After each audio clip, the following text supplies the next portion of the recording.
최근 한 고3 학생이 네이버 지식인을 통해 저에게 한 가지 질문을 했습니다. 치과대학에 들어간 뒤에 진로에 대해서요. 꽤 장문의 글이었는데 나름 치과의사라는 꿈을 가지고 공부 열심히 하는 학생인가 보더라고요. 그에 대한 답변을 바로 준비했습니다.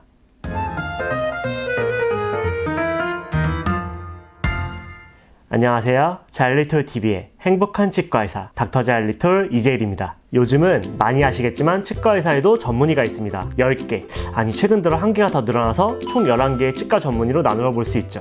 오늘은 치과의사가 되기까지, 치과 전문의가 되기까지의 과정과 함께 치과의 세부 전공에는 무엇이 있고 어떤 치료를 하는지 말씀드릴 건데, 치과대학에 들어오고 싶은 학생분들, 치과대학 저학년이신 분들, 치과 진료를 받거나 받으실 환자분들에게 도움이 되지 않을까 생각합니다. 치과의사, 치과 전문의가 되기까지의 과정을 쭉 말씀드리면, 우선 치과대학에 입학하고 흔히 예과라고 하는 치의과 2년을 하는데, 기초 과목으로 화학, 물리, 생물, 각종 교양 수업을 듣고, 본과라고 하는 치의학과 4년 동안 본격적으로 치과 공부를 합니다. 그리고 요즘은 많이 줄어들었지만 치의학 전문대학원은 타대학 4년 졸업 후 시험을 봐서 들어와 본과 4년 과정만 하게 됩니다. 본과 4학년 말인 1월에 치과의사 국가고시를 치르고 합격하면 치과의사 면허가 나와서 이때부터 치과의사가 되죠. 이제 대학을 졸업하면서 전문의 과정을 하느냐 마느냐 하는 갈림길에 서게 되는데요. 그래, 결심했어. 난 전문의 과정을 받을래. 특정 영역에 좀 더 확실히 치료를 하고 싶어. 그래, 결심했어. 난 전문의를 하지 않는 쪽을 택해도 괜찮을 것 같아. 치과 전문의를 누구나 하지는 않고 전문의에 대한 선호도를 비롯하여 나이, 해외 연수, 남자라면 군대 문제 등의 개인 상황에 따라 전문의를 선택하지 않는 경우도 많습니다. 참고로 남자분들은 보통 치과의사 면허를 따고 바로 군대를 가면 공중보건의사로,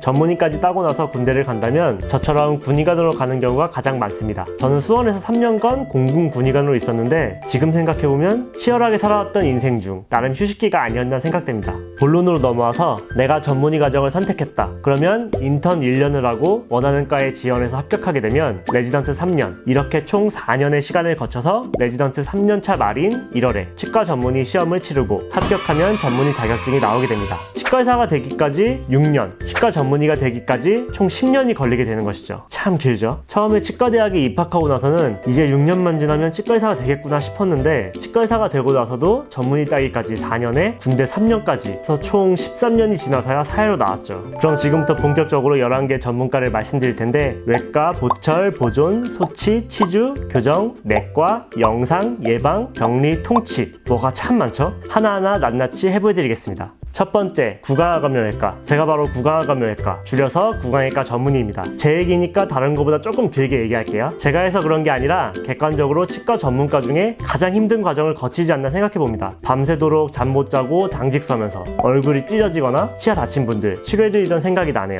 물론 후회는 없습니다만. 구강외과는 치과에서는 유일하게 치과 영역을 넘어 내과 영역을 접하게 되는데, 입을 뜻하는 구강, 턱과 얼굴을 뜻하는 아간면 부위의 외과적 치료를 전문으로 합니다. 가장 대중적인 진료로 요즘 많이들 하시는 임플란트, 뼈이식, 그리고 사랑니 같은 어려운 발치, 턱관절 질환 치료를 하며, 그 외에 양악수술 같은 안면 성형술, 구강암, 안면골절, 구승구계열, 침샘질환, 구강낭종, 상악동 질환, 아간면 부위의 감염 치료 등의 구강내 플러스 얼굴 전반부를 치료하는 광범위한 분과입니다. 주로 치과 영역의 수술을 담당한다고 생각하시면 돼요. 두 번째, 치과 보철과. 일반적으로 금리와 같은 크라운, 브릿지, 어르신들 틀니, 임플란트 보철 치료를 주로 하며, 앞니 같은 경우 올사라믹 크라운 같은 신미치료를 통해 개선시키는 전문과입니다. 그 외에 선천적, 후천적 원인에 의한 구강 아간면 부위 결손에 대한 아간면 보철 치료도 하죠. 세 번째, 치과 보존과. 충치 및 여러 이유로 손상받은 치아를 가능한 발치하지 않고 자기 치아 보존을 목표로 하며 오래 사용할 수 있도록 하는 분과입니다. 레진, 인레이, GI, 아말감 등을 이용한 충치 치료, 앞니 쪽 치아 파절이나 변색에 따른 레진이나 라미네이트 등을 이용한 신미치료, 치아 미백, 시드니의 대표적인 원인인 치경부 마모증 치료, 신경치료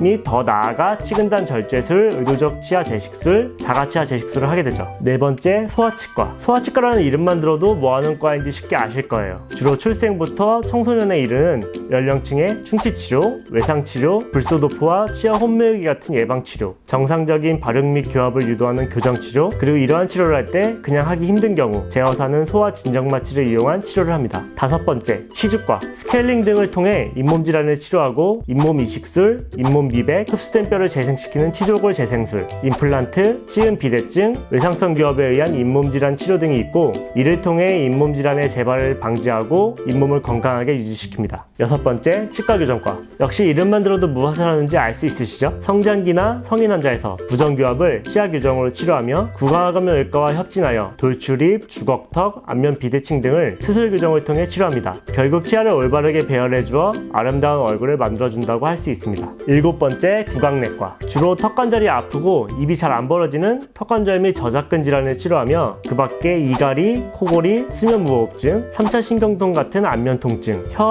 구강점막에 나타나는 연조직 질환, 구강건조증 같은 타액선 질환, 구취까지 다양하게 보는 과입니다. 여덟 번째, 영상치의학과. 파노라마, 치근단 사진, CT 등 다양한 엑스레이 영상을 촬영하고 이를 통하여 치아 및 구강 아간면 영역에서 발생하는 충치, 잇몸 질환, 낭종, 종양, 골절 등 질환을 미리 진단해 치료 계획 수립에 도움을 줍니다. 아홉 번째, 예방치과. 이름 그대로 여러 구강 질환을 예방하고 다시 재발하지 않도록 칫솔 및 구강관리 용품을 이용한 구강위생교육 및 계속관리를 시행하고, 그러한 과정에서 정기적인 치면세마, 불소도포, 소아청소년에게 치아 혼묘하기도 합니다. 그 밖에 지역사회의 구강보건 향상을 위한 구강검진, 구강건강 관련 각종 연구도 하죠. 열 번째, 구강병리과. 주로 구강외과에서 구강암, 낭종 등을 수술할 때 의뢰되는 조직을 검사하여 정확한 진단을 내려 환자에게 보다 적절한 치료를 신속하게 이루어질 수 있도록 합니다. 11번째, 통합치의학과. 2019년 처음 전문의가 배출된 과로 의과 영역의 가정의학과랑 비슷하게 여러 진료를 보는 과라고 생각하시면 됩니다. 전반적인 구강검사를 통해 충치, 잇몸질환, 보철치료 등 1차적인 치료를 시행하며 보다 정밀한 검사와 진단이 필요한 경우 앞서 언급했던 전문적인 과에 의뢰하게 됩니다.